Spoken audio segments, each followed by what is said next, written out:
Hi, I'm Joe Connolly. Welcome to Studio 11B here at WCBS, and I'm joined by Kevin O'Connor, the president and CEO of BNB Bank, community banking from Montauk to Manhattan.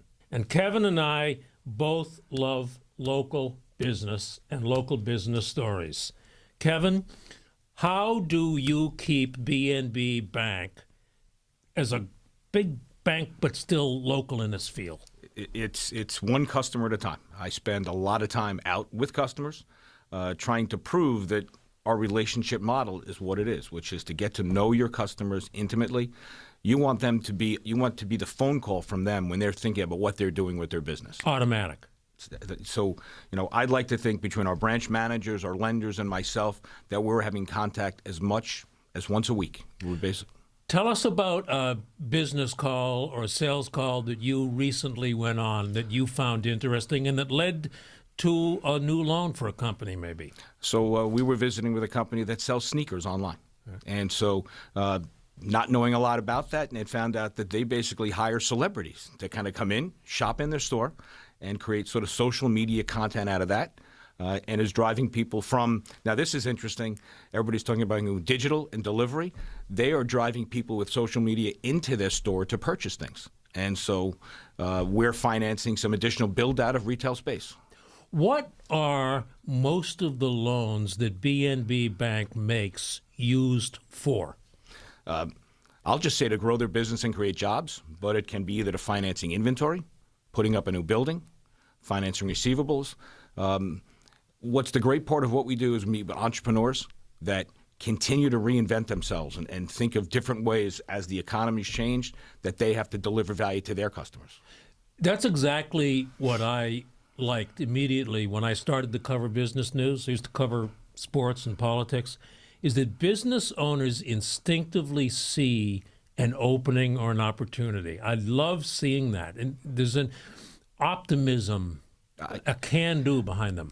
I often say, I said, as a banker, I get a paycheck every 2 weeks. An entrepreneur only takes home what they have created in value. And so I think that's a great partnership between a banker and an entrepreneur as they continue to see and evolve and grow their businesses. How is business right now from Montauk to Manhattan?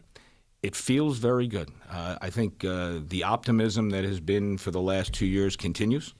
I think, as with every entrepreneur, they're optimistic, but they always worry about what may happen. But right now, we are seeing expansion. We are seeing the biggest complaint is finding employees. I think there was some concern about changes in wages and things like that, but people have seemed to absorb that. But there still is this optimism about where this country is going. Where is this continuing increasing demand coming from what you hear and see? I think it's certainly coming from our population is growing to a degree. I think the customers and businesses on Long Island are figuring out ways to deliver their products across the country, and it is part of just the overall economy growing. The GNP and GDP is growing, and so that's creating new jobs and new consumers, new buyers. You see more Long Island and city businesses selling far, far away to markets they never used to be in? Yes. I think you're seeing a greater distribution places built, growing.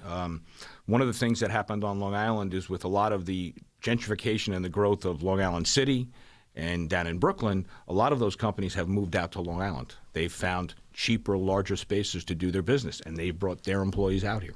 I bet you love that. That creates great opportunities for us, and to meet unique businesses. A gentleman that we met builds partitions for all of the Walmart bathrooms. So those are the anecdotes we talked before. Those are you meet amazing people that do things that you would never think of. And I bet you'll say, come on out. We'll get in my real estate director's car and drive you around and introduce you to everybody I know. Certainly will. We'll open doors for you. And, companies say local, but I think I can tell when they mean it and when it's some ad agency's slogan that they parrot. Right.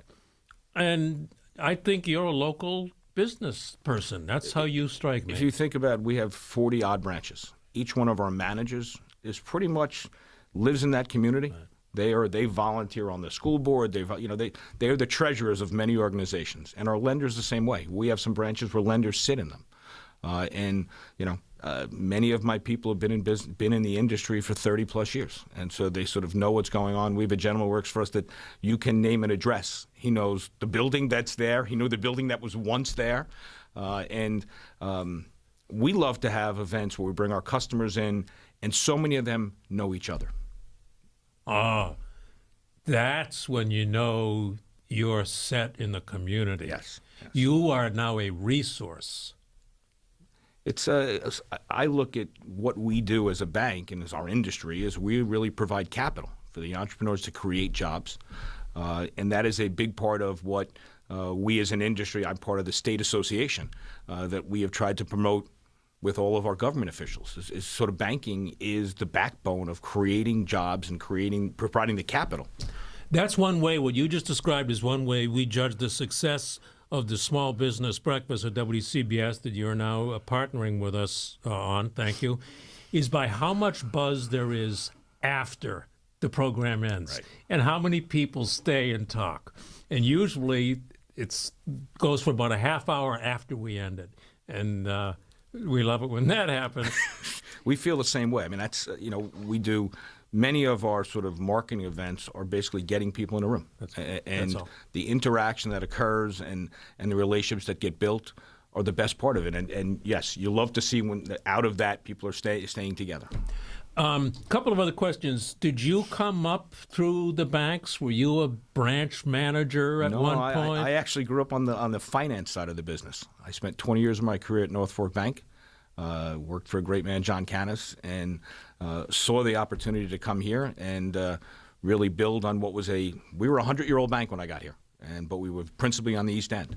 And over the course of the last 10 years, we've grown 6 times in size by expanding really west and delivering what BNB, or formerly Bridgehampton National Bank, had been doing on the East End of Long Island, which is to provide that sort of locally based, local knowledge, local branch managers, local lenders to really work with the entrepreneurs in the business that really make Long Island grow. And I just want to come back to that point because it's so important. Tell me more about how you grow and stay local. I mean, does something happen someday that crosses your desk and you say, I don't like this. This is too big. Tell me more about how you keep it that way. I think it starts with the way we've identified where we're going to put branches is to really sort of reach into a community. We wanted to go to Bayshore. We thought that was a community that was up and growing. We went into the Chamber of Commerce and spoke to the people that were part of the Chamber of Commerce and said, who's a good branch manager in town? Who's around town? Who do you see? And we met with that woman and we hired her. And it's like old-fashioned detective work. And we offered her the opportunity to basically, we're going to open a branch for you in your town where we know you've been successful, and you will get us in front of the people who will make our business grow. Wow, that's a nice story, and I wish you the best. Well, thank you. I appreciate this opportunity. This is, as I said, for us to basically brand with the household name of your breakfast is flattering to us, and we recognize the value that you produce and think it will certainly help us. And you are coming into Manhattan now. How's that going, and how do you do that? Tell us about that. What's your goal and everything? I think what we find in Manhattan is while it's a big place, there is still lots of small business here. And so we do the same thing. We partner with accounting firms, law firms, and basically centers of influence. And they introduce us to many of the same types of businesses that exist on Long Island. Instead of, traveling miles this way, I go up and down elevators, but we're finding the same kind of entrepreneurial spirit that's looking for a bank that wants to partner with them. Well, as a believer in local, don't go changing. I will not, sir.